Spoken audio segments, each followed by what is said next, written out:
Salve, salve, caros amigos. Apenas lembrando que amanhã às 19 horas eu estarei ao vivo aqui no Relatos do Frank com um inscrito que vai relatar os seus relatos e eu espero que vocês possam estar lá. Temos um encontro marcado às 19 horas e peço que você possa deixar o seu like e o seu comentário nesse vídeo. Também lembrando que você pode conhecer o novo canal do Forasteiro Noturno, o Causos e Lendas de um Forasteiro. O endereço de e-mail está aqui na descrição desse vídeo e já tem vídeo novo por lá. Bom, dito tudo isso, vamos para os relatos de hoje. Em 24 de junho de 1999, o pequeno município de Santa Isabel, em São Paulo, foi abalado por um acontecimento tão grotesco e incompreensível e misterioso que até hoje permanece sem resposta. Alzira Maria de Jesus, uma senhora de 70 anos, conhecida por ser frágil e acamada devido à sua saúde debilitada, nunca imaginou que aquela seria a sua última manhã de vida. A história que se desenrolou naquele dia se tornou um pesadelo para a comunidade e deixou uma marca indelével em quem a conhece. O caso continua sendo um dos mais misteriosos e macabros da região. Há até quem diga que OVNIs ou seres de outros planetas possam estar envolvidos com esse caso. Naquela manhã, como fazia todas as manhãs, a nora de Alzira, Sônia Aparecida, foi até a casa de sua sogra para levar o café da manhã e ajudá-la com o que fosse necessário. Alzira vivia sozinha e dependia de cuidados constantes, então Sônia, que tinha uma relação próxima com ela, sempre se encarregava dessa tarefa. No entanto, ao entrar no quarto de Alzira e tentar falar com ela, Sônia não obteve resposta. Inicialmente, ela pensou que sua sogra estava apenas dormindo profundamente, mas ao tentar acordá-la, percebeu que algo estava muito errado. Assustada e sem saber o que fazer, Sônia saiu da casa para buscar ajuda. Cerca de 40 minutos depois, Sônia retornou à residência. Foi então que ela se deparou com uma cena de horror indescritível.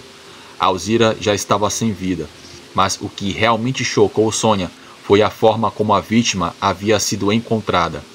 O rosto de Alzira estava completamente desfigurado.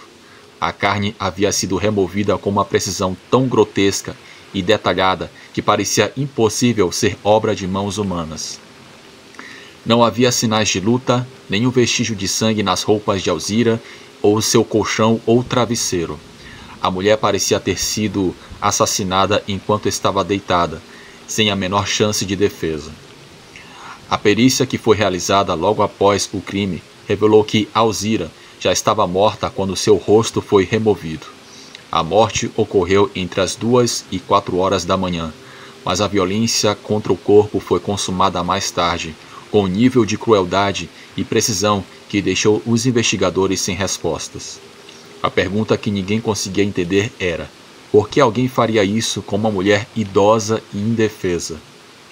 A polícia começou a investigar o caso, mas logo se deparou com uma série de enigmas. Não havia sinais de que Alzira tivesse sido atacada ou agredida antes de sua morte. Não havia também qualquer sinal de roubo ou tentativa de encobrimento do crime. O local estava intacto, o que indicava que o assassino ou os assassinos não se importaram com a possibilidade de deixar pistas. Nada foi roubado da casa e nada parecia ter sido alterado. A única coisa que havia sido brutalmente alterada foi o corpo de Alzira. O caso logo chamou a atenção da mídia local e nacional. A violência, a falta de pistas e a frieza do crime fizeram com que as especulações sobre o que realmente havia acontecido começassem a surgir. Alguns falavam em vingança, outros sugeriram o crime que poderia ter sido motivado por questões familiares. Mas, por mais que se tentassem, ninguém conseguia entender o que realmente aconteceu. Dentre rumores que surgiram, alguns falavam sobre a possibilidade de um ritual macabro. A remoção do rosto de Alzira, a maneira tão precisa com que foi feito, levou algumas pessoas a sugerirem que o crime poderia ter sido cometido com a intenção de realizar algum tipo de prática sombria, mas até hoje nada disso foi comprovado. Nenhum líder religioso ou especialista em fenômenos ocultos ou sobrenaturais conseguiu encontrar qualquer ligação entre o crime e práticas de magias ou rituais. As investigações, que começaram com grande fervor, logo começaram a se arrastar. A polícia tentou várias linhas de investigação, mas nada parecia levar a um caminho claro. Algumas pessoas apontaram para os membros da família de Alzira, mas nenhuma evidência concreta jamais apareceu. A dor e o sofrimento de Sônia e dos outros familiares de Alzira eram palpáveis, mas até mesmo eles não conseguiam entender o que havia levado alguém a cometer tamanho ato de violência contra uma pessoa tão vulnerável. O mistério persiste até hoje, com o passar dos anos. O caso de Alzira Maria de Jesus se tornou uma história que assombra a cidade de Santa Isabel. As pessoas ainda falam sobre o crime, mas ninguém tem respostas para as perguntas mais importantes. Quem foi o responsável pela morte de Alzira? Por que ela foi escolhida? Até hoje ninguém soube a resposta. O caso permanece em aberto sem solução, deixando uma sensação de desconforto e medo naqueles que tentam relembrar os acontecimentos daquela manhã terrível. O que se sabe é que Alzira Maria de Jesus nunca mais poderá ser lembrada com alegria, pois sua memória foi marcada por uma violência incompreensível e por um mistério que, infelizmente, talvez nunca seja desvendado. E como foi mencionado no princípio desse relato, há até pessoas que digam que foi algo sobrenatural, ou que isso foi obra de seres de outro planeta, extraterrestres, que por algum motivo levaram o rosto dela.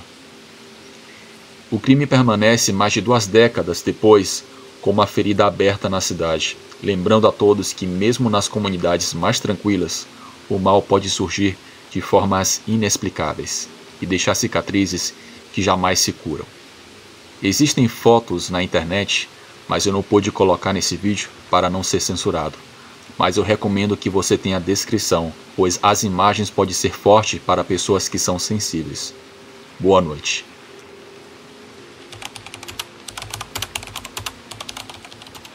No ano de 2003, eu era um jovem professor de 19 anos.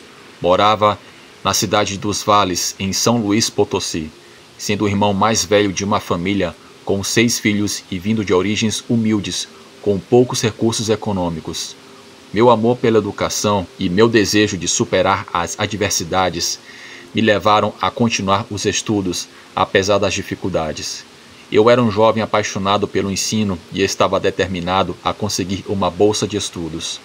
Por isso tomei a decisão de lecionar em uma escola muito conhecida na região. Depois de muito esforço e dedicação, alcancei o meu objetivo e fui informado que seria enviado para uma fazenda em São Luís Potosí. Fiquei muito animado com essa oportunidade, pois sabia que seria uma forma de superar as limitações da minha família e continuar como professor. Estava ansioso para conhecer meus novos alunos e ensinar tudo o que havia aprendido, com a esperança de inspirá-los a superar suas próprias adversidades e realizar sonhos.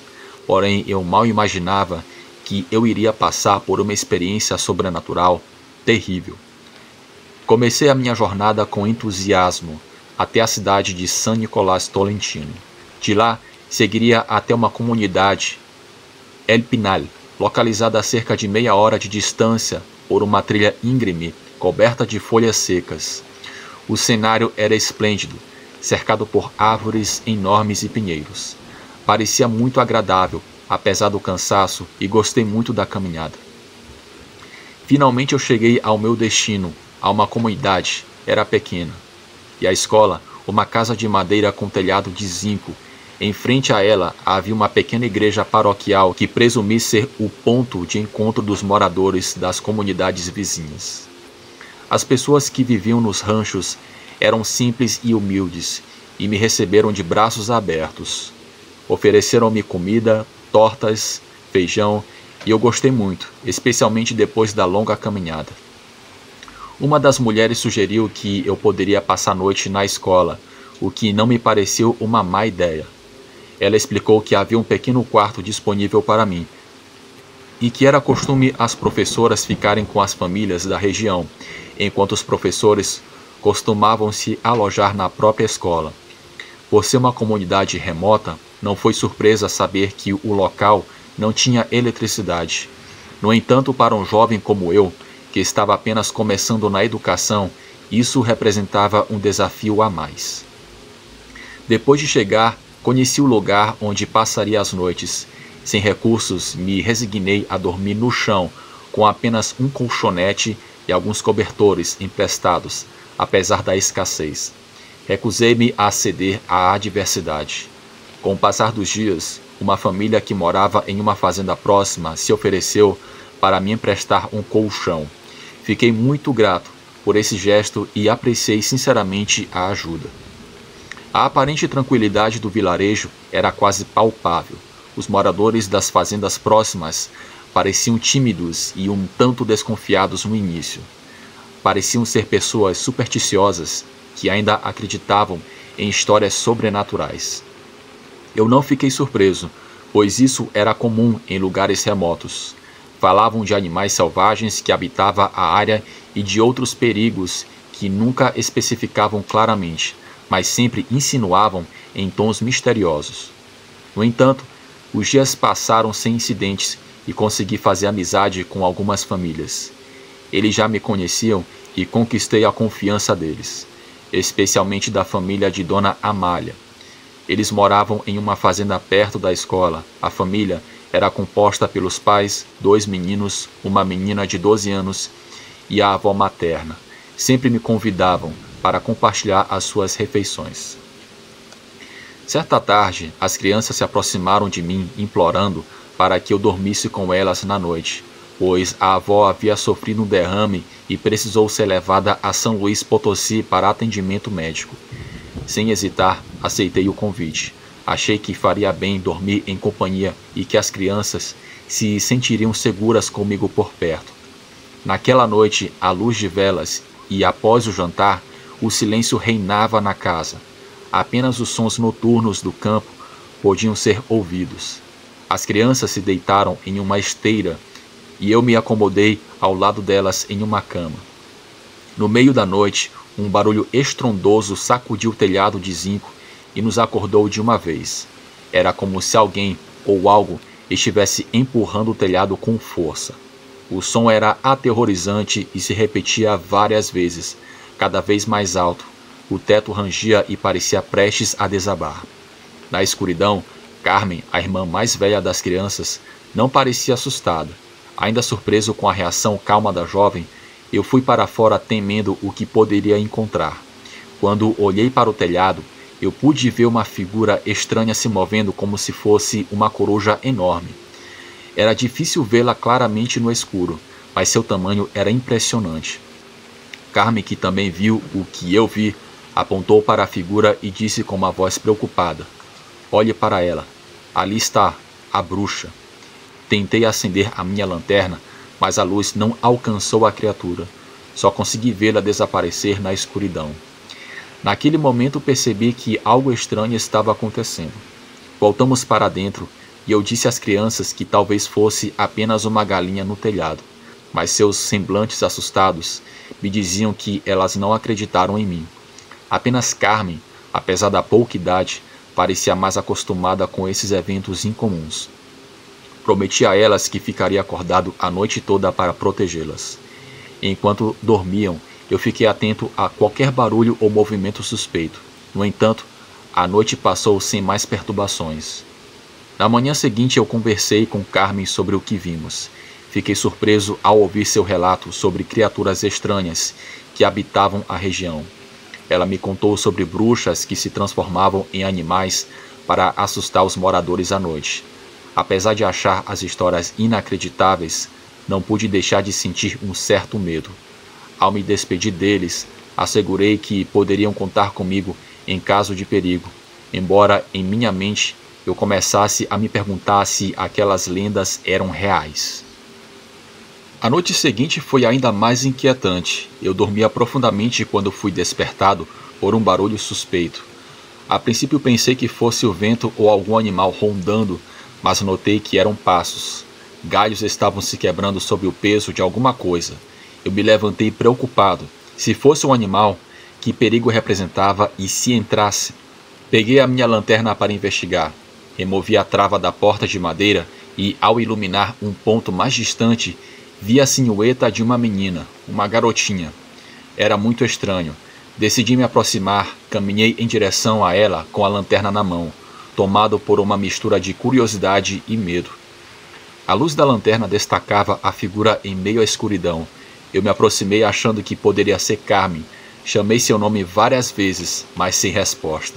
Eu fiquei preocupado.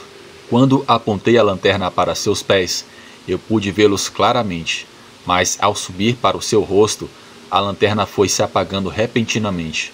Foram apenas alguns segundos, mas quando ela se acendeu novamente, não havia mais ninguém lá. Eu fiquei paralisado.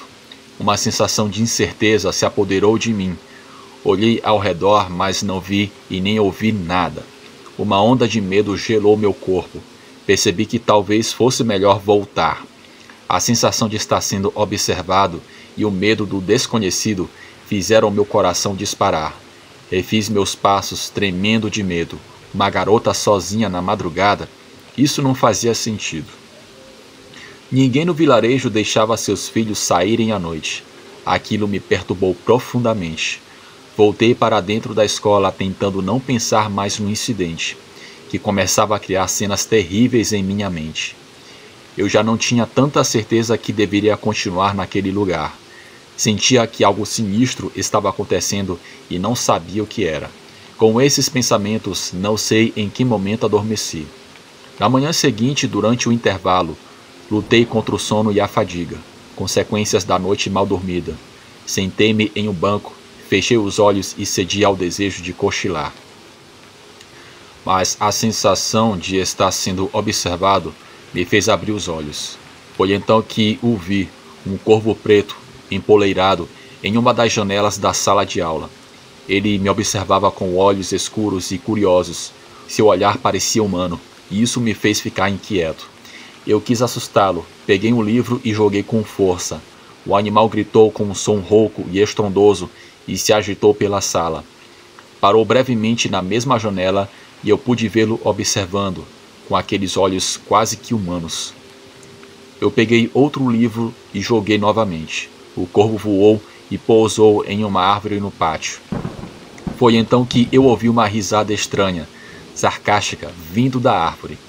Eu fiquei ainda mais apavorado. As crianças brincavam alegremente no pátio, parecendo não perceber nada. Suas risadas infantis ecoavam no ar, como se nada de estranho estivesse acontecendo. Eu não pude deixar de lembrar das histórias contadas naquela comunidade. Sempre me pareceram exageradas. Especialmente uma que dizia que na estrada usada por todos para chegar à escola havia algo maligno. Falavam de mulheres que se transformavam em animais e que faziam os viajantes adormecerem. Diziam até que, à noite, via-se luz de velas dentro de uma igreja paroquial, mas ela vivia trancada.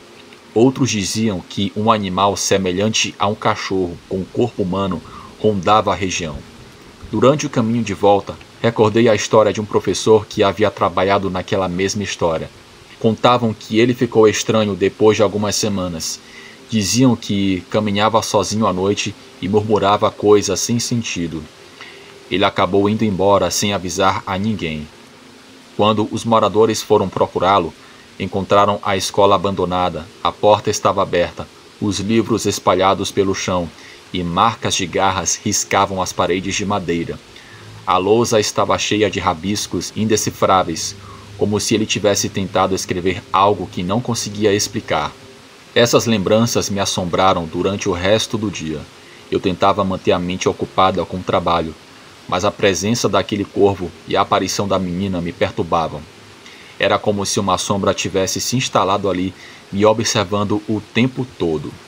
À noite, já deitado no colchonete, o silêncio era pesado. Cada estalo na madeira da escola soava como um sussurro. Foi então que ouvi passos novamente do lado de fora. Eu me levantei devagar, segurando a lanterna com firmeza. Eu fui até a porta, respirei fundo e abri.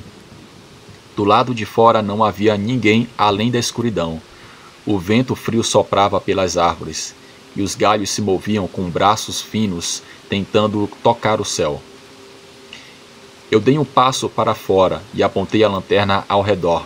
O feixe de luz cortava a neblina que começava a se formar. De repente, eu vi de novo a menina parada. Ela estava ali no mesmo lugar da noite anterior.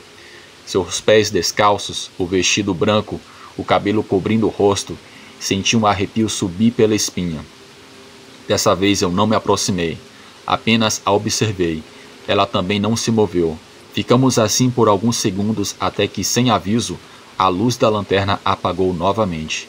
Bati nela algumas vezes até que voltou a funcionar, mas quando retornou a luz, a menina havia desaparecido mais uma vez. Voltei para dentro tremendo, tranquei a porta com uma cadeira e sentei no chão. Tentei me convencer de que tudo não passava de imaginação, de cansaço, mas meu corpo não acreditava. Eu sabia o que tinha visto. Aquela criança não era normal. Ela aparecia e desaparecia no escuro como fumaça. Na manhã seguinte decidi falar com a dona Amália. Não queria parecer louco, mas precisava de respostas. Ela me recebeu com um olhar sério, como se já soubesse do que eu ia dizer. A menina, você viu, certo? Perguntou ela antes mesmo que eu abrisse a boca. Eu disse que sim, com surpresa. Não fale com ela, continuou. Não se aproxime. Ela já levou os outros. Eu fiquei em silêncio esperando que ela explicasse. Dizem que há muito tempo, antes de a escola existir, havia uma casa ali. Uma menina vivia nela com os pais.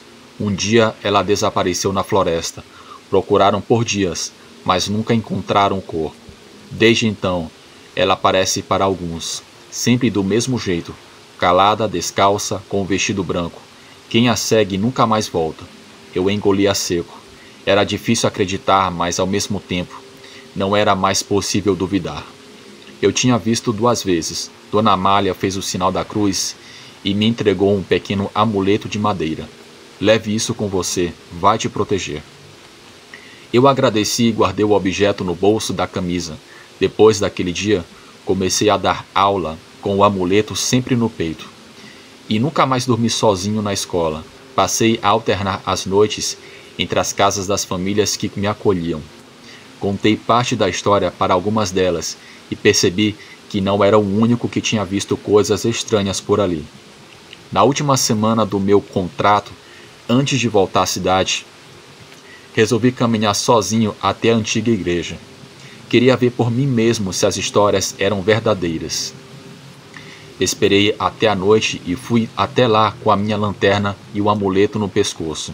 A porta estava trancada com uma corrente, mas pelas frestas eu podia ver o interior. Então eu vi pequenas luzes tremeluzindo lá dentro, velas como se estivessem acontecendo uma missa fantasma. Ouvi vozes baixas, sussurros, uma melodia suave e triste, como um cântico antigo. O meu coração disparou. Voltei para a trilha apressado, quase tropeçando nas pedras. Na manhã seguinte, eu me despedi da comunidade. Muitos vieram me agradecer pelas aulas, pelas brincadeiras com as crianças, mas eu sabia que estava indo embora com algo mais, algo que levei comigo por muito tempo. Hoje, muitos anos depois, ainda me lembro daquela menina, do corvo, das risadas na árvore. Algo que eu me esqueci de mencionar é que antes disso, no meu quintal, certa vez eu vi um vulto. Era tipo um cachorro enorme. Ele tinha as pernas tortas, as pernas traseiras, e andava meio que pelos cotovelos. Aquilo tinha um corpo de um ser humano, mas a cabeça era de cachorro. Eu não falei isso para muitas pessoas porque eu tinha medo que eles não acreditassem. Mas ali, certa vez o pai de um aluno disse que rondava um lobisomem na região, e que talvez não fosse nenhum homem, mas sim uma bruxa que se transformava naquelas coisas, rondando as casas para poder levar alguma das crianças. Não sei se o que vi foi real ou fruto de algum lugar esquecido pelo tempo, onde o medo se mistura com a fé e a solidão. Mas uma coisa eu tenho certeza, tem muitos lugares aí no interior e lugares remotos que existem coisas bizarras que as pessoas nem imaginam. E se você olhar de volta, ela nunca mais vai te esquecer. Bem, esse é o meu relato. Tenham todos uma ótima noite.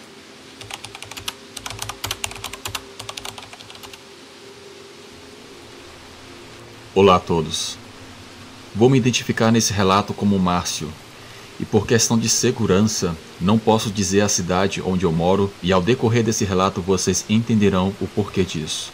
Eu vivia em uma cidade no interior de São Paulo, em que por muito tempo eu convivia com o medo e o perigo, junto com a minha esposa e o meu primeiro filho. No ano de 2016 especificamente, eu vi uma das coisas mais nojentas da minha vida. Eu sou muito fã aqui do canal e sempre acompanho os relatos. Pensei em mandar o meu relato, mas eu tinha muito medo. Mas como eu vejo como o canal tenta preservar a identidade das pessoas que enviam as suas histórias, eu resolvi compartilhar a minha experiência. Naquele ano, eu e minha esposa Michele, também um nome fictício, estávamos com 4 anos de casados e nosso primeiro filho estava com 1 ano e 3 meses de vida. Eu tinha conseguido um emprego de gari e morávamos de aluguel. Minha esposa trabalhava e ainda trabalha como manicure e pedicure. E com essa renda, tentávamos sobreviver com o pouco que tínhamos. E não era uma tarefa fácil. Teve um dia que surgiu uma ótima oportunidade pra gente. A avó da minha esposa ligou para ela e lhe fez uma proposta irrecusável. A avó da minha esposa vivia em uma casa grande. Era uma casa de 2 andares. O tio da minha esposa vivia no andar de cima. Era uma casa de 2 cômodos e um banheiro. O tio dela desocupou o andar porque ele foi embora para outra cidade, a trabalho.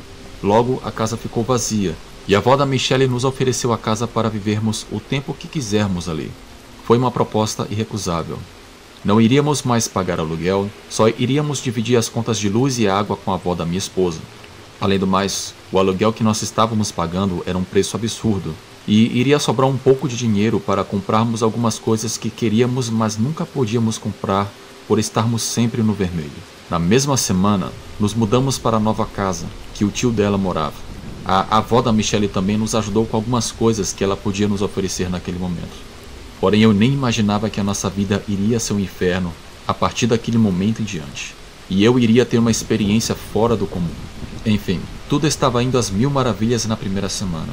Mas quando chegou o sábado, um dos nossos vizinhos fez uma festa em sua casa no começo da noite. O som estava muito alto. Eu me lembro que eu estava com a Michele, meu filho, na casa da sua avó. A sua avó começou a resmungar e disse: "É hoje que não vamos ter paz." Eu disse a ela que não se preocupasse, pois se passasse das 10 horas e esse cara continuasse com essa música alta, eu chamaria a polícia. Porém, a avó dela me disse: "Filho, se você não quiser ter problemas, não chame a polícia. Esse cara é barra pesada e é um dos maiores traficantes aqui da região. Se você chamar a polícia, mesmo que por ligação anônima, ele vai aterrorizar toda a vizinhança até descobrir quem foi o responsável pela denúncia. Não faça isso, por favor." Infelizmente temos que aguentar a falta de respeito desse cara. E já tem um bom tempo que ele faz essas festas com som alto e só termina lá para as 8 horas da manhã do dia seguinte. Eu e a Michele ficamos super chateados em saber daquilo. Ainda mais que o nosso vizinho era um cara perigoso. O som era tão alto que parecia que estava dentro da nossa casa. Um detalhe importante é que, como eu e a Michele morávamos no 2º andar, era possível ver boa parte da casa desse vizinho. Da porta da frente da nossa casa, dava para ver o quintal desse vizinho, que tinha uma piscina, e também dava para ver boa parte de sua varanda. Com o passar do tempo vivendo ali, naquele bairro, às vezes de madrugada, nós escutávamos passos de alguém andando no terraço que tinha ao lado da nossa casa. Porém, quando eu olhava pela minha janela, eu não via ninguém. Havia vezes que esse vizinho dava festas no meio da semana. Era revoltante, ninguém na vizinhança conseguia dormir. O sentimento de revolta era grande, pois não podíamos fazer nada. Às vezes eu ia trabalhar morrendo de sono, cansado porque eu não estava conseguindo dormir. Nem adiantava chamar a polícia. Dava para escutar gritos extravagantes, gente bêbada e com certeza usando substâncias ilícitas. Pois aquela festa, segundo outros vizinhos, era uma oportunidade de fazer vendas dessas tais substâncias. Eu e a Michele estávamos nos arrependendo de termos mudado para aquele lugar. Ainda mais porque nosso filho era pequeno naquela época. Certa vez, eu precisei fazer exames médicos. Eu conversei com a diretoria do meu trabalho e eles me liberaram dizendo que eu poderia chegar um pouco mais tarde devido a esse exame. Por precaução, eu decidi sair de casa às 5h30 da manhã para tentar chegar o mais cedo possível, fazer os exames e ir para o trabalho logo em seguida. Pois bem, eu tomei o meu banho, arrumei minhas coisas, dei um beijo na Michele e no meu filho e fui em direção à porta da minha casa. Quando eu saí de minha casa, eu me deparei com algo terrível. Como eu disse anteriormente, da minha casa eu conseguia ver o quintal da casa do meu vizinho. Já estava surgindo os primeiros raios do sol. Eu consegui ver ao lado da piscina de sua casa um cachorro enorme. Ele estava meio que se rastejando. Eu não podia acreditar no que eu estava vendo. Aquele cão parecia que tinha 2 joelhos. Tinha o pelo muito escuro, garras enormes e tinha o tamanho de um jumento. Já havia meses que eu estava morando naquela casa e nunca tinha visto um cachorro na casa daquele vizinho perigoso. Mas aquilo não era um cachorro. Eu fiquei ali em frente à porta da minha casa, na escada de acesso, sem reação. Aquele animal estranho parecia estar atordoado com alguma coisa e começou a se debater no chão e a rosnar. Nesse momento, eu vi algo ainda mais bizarro. Pouco a pouco, eu percebi que aquele ser passou a ter aspectos físicos mais humanos. Os rosnados pareciam cada vez mais com um gemido humano bem baixo. Como o sol já estava nascendo, eu pude ver que aquilo tomou uma forma humana. Eu me agachei para que ele não visse onde eu estava. E para minha surpresa, aquela criatura tomou a forma de uma pessoa. Era o vizinho traficante. Ele estava nu, se levantou meio cambaleando e começou a vomitar uma gosma que parecia estar misturada com sangue. Lentamente ele passou pela borda da piscina e entrou dentro de sua casa. Eu rapidamente desci as escadas e saí na rua e fui até a parada de ônibus. Mesmo dentro do ônibus, eu olhava para todos os lados pensando que aquela criatura pudesse vir atrás de mim. Mas até onde eu me lembro, ele não tinha me visto. Quando eu cheguei no laboratório, um dos médicos percebeu que eu estava muito abalado. Porém, eu não disse o que tinha visto, pois eu tinha medo que ele não acreditasse em mim. Eu falei que não estava me sentindo bem. E por sorte, ele me deu um atestado médico, então eu pude ir para casa. A minha esposa estranhou por eu ter chegado em casa, pois teoricamente eu deveria estar trabalhando. Contei tudo para Michelle o que tinha acontecido, e disse a ela que precisávamos sair daquele lugar o mais rápido possível. Iríamos ter que pagar aluguel de novo, mas eu não queria nem saber. Eu só queria sair daquele bairro e nunca mais ver aquela cena nojenta, bizarra e sobrenatural. A minha esposa acreditou em mim, e eu comecei a desconfiar que os passos que eu escutava de madrugada do lado de fora da minha casa era daquele cara transformado naquela criatura, talvez atraído pelo meu filho. Uma semana depois, o cara deu outra festa em sua casa, como se nada tivesse acontecido. E eu fiquei imaginando o perigo que aquelas pessoas corriam perto daquele cara, tanto por ele ser um cara barra pesada e tanto por esse segredo macabro e sobrenatural que ele carrega consigo. Enfim. Infelizmente voltamos a pagar aluguel em um bairro distante dali, mas eu não queria nunca mais morar naquela casa. Depois de 1 ano após o ocorrido, eu soube que a polícia invadiu a sua casa com mandado de prisão, mas de alguma maneira aquele cara conseguiu escapar, sabe-se lá como. E eu também soube que ele mexia com magia negra para facilitar a sua vida no crime. E aquela cena bizarra que eu vi foi a prova disso. Ele se transformava em um lobisomem, ou seja lá o que for aquilo. Talvez para fugir da polícia. E até onde eu sei, ele está foragido até hoje. Por isso eu prefiro não me identificar nesse relato e não dizer a cidade em que isso aconteceu, pois esse cara pode estar ainda por aí, e com certeza ele ainda vira essa criatura durante as noites. Obrigado por ouvirem o meu relato. Boa noite.